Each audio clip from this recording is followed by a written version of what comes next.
In this video, I like to talk about admissions to B schools, universities, and colleges.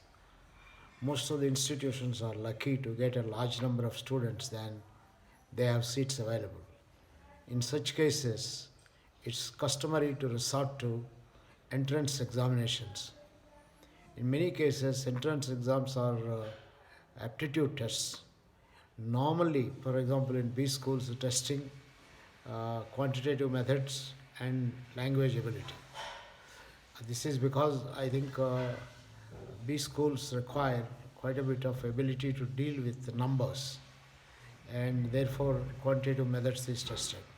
And also to understand case studies, big passages, and so on, so that they should be conceptually prepared, and that is how language ability, not exactly communication skills, but comprehension of English language is tested. However, this is only the beginning. Once you shortlist candidates who have certain minimum mathematical ability or numerical ability and minimum of verbal reasoning or minimum understanding of the kind of things that the student is expected to read, then comes the next stage of recruitment. Normally, it is in this either you use group discussions or you use interviews or both. Group discussions are reasonably easy. You normally give a case study or a topic for discussion and assess communication skills, listening skills, skills to collaborate with each other, ability to take the team along, ability to learn from others, openness, etc. These are relatively easy to assess. However, when it comes to interviews, I have seen in many cases the institution simply believes in the capability of the people who are sent for interviewing. It is based on the belief smart interviewers will get smart candidates. I'm very sorry to say that this is not necessary. Smart interviewers may not always get the right kind of candidates. However, if you want your admissions to be scientific, you don't have any alternative but to have competency based interviewing, competency based assessment. Competencies have been defined as underlying qualities required to be successful in a given job or a profession or an industry or a sector. If you have to have competency based interviewing, you need to identify the competencies that are required to be successful in the profession. For example, if you are looking for management, you certainly need some certain amount of logical thinking, analytical analytical skills. You need strategic thinking. You need certainly communication and certain amount of creativity, initiative taking, and ability to organize information, put them in a particular kind of perspective, and so on and so forth. These are just a few qualities I'm reeling out. But a good B school identifies and lists these qualities and defines. These qualities are not only the qualities required to be successful in the B school. That means to get good marks, good ranks, etc. in the B school, pass the exams, etc. These are only some qualities. But more importantly, you should look for qualities that are required to be successful in the profession that the person is going to be.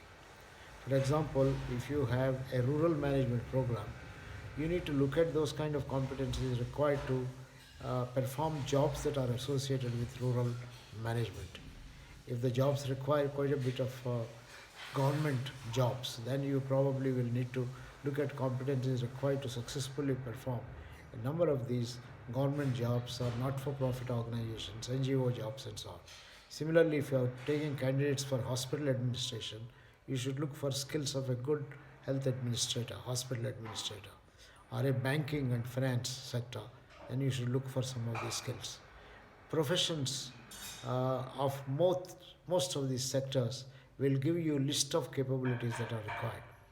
You are not likely to look for all the qualities that are required. You will look for some of the qualities that are required, but more importantly, give higher weightage for the qualities that are required to complete the 2 year or 3 year business school education or arts or science education or whatever is the kind of education that you are looking for. Normally, a competency framework has to be established. Establishing competency framework requires careful study, careful analysis of successful people and distinguish them from not so successful people and so on. I'm sure most of you know the interesting experiments conducted by David McClellan and team, who is considered as the father of competency movement. David McClellan in early 70s, who is a psychologist of Harvard University, was asked by the US government to look for reasons why blacks were not able to make it to the foreign service information agents or foreign service agents in the American government. Is our test biased against them? Please tell us by having a look at the successful and less successful foreign service agents. When McClellan took from the government most successful foreign service agents and least successful foreign service agents and distinguished their academic background, he found that all of them had very similar academic background. All of them were recruited from excellent institutions and universities. When he looked at the aptitude tests, he found to his surprise they also did not differentiate. Because when you administer an aptitude test, you normally choose those who are high on aptitude test. So most of the people, foreign service agents who are recruited, had are from best schools and had high aptitude scores. But some of them only ended up as successful ones, and some others didn't end up as successful ones. When he asked the question, what makes successful foreign service agents successful? The only answer he could get by actually going, living with them, interviewing them, and studying them. On the basis of the interviews with people, he identified a number of what he called as competencies, underlying qualities that explain success and differentiated successful foreign service agents from the less successful foreign service agents. And these were the ones we called as competencies. For example, successful foreign service agents have been found to have high nonverbal sensitivity. In other words, it's called as empathy. Whereas less successful foreign service agents were somewhat insensitive and used indiscriminately whatever they were asked to do as per the Washington's wishes, even in countries that are hostile to them. Whereas successful foreign service agents were empathetic to the society, understood, and strategically implemented whatever plans were given to them rather than blindly implementing them with high target orientation. This is just one quality. There were many other qualities he found. That is when McClellan wrote a very interesting article called Testing for Competence Rather Than Intelligence. Those of you who are admitting students for colleges and universities, I would strongly recommend you to read this article. It's freely available on the net.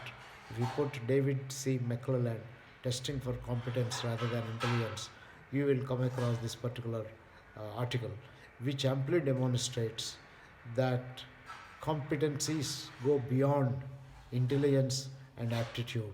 Competencies can be knowledge, attitude, skills, values, motives, traits, and also an important dimension he found, self concept, what the person thinks about.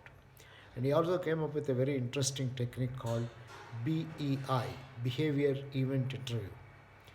This technique is an outcome of the way McClellan and team interviewed the foreign service agents, and it has by now, in the last 30 to 40 years, has become very, very popular tool. And a lot of IT industry uses it. Many industries use with modifications in the name of the BEI, Behavior Event Interview. The technique is very simple. The technique believes that people in the interview settings, if you ask them situational questions, questions like what would you do if you find a person meeting with an accident lying in a pool of blood on the road and there is nobody else and you are driving, and perhaps you can save him if you take him in the, but your loss of the land are very strict. The moment you have to take him to a hospital, you will be required to go to the police and give a report and all those kind of things. So what will you do?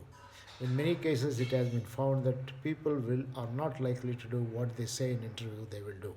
That means, interview situations, what people say as a response to hypothetical situations that they will do, may not be reliable. So that is how McLeod came up with a theme that if you want to know what the person is capable of doing, find out what he has actually done in his life. So with the foreign service agents, he would ask critical incidents. He would go to them and ask, what are some of the high points that you had in the last 2 to 3 years of your work life? When did you feel that your ability as a foreign service agent was put to test? Then go on to get the person to narrate the entire incident, what he thought, what happened.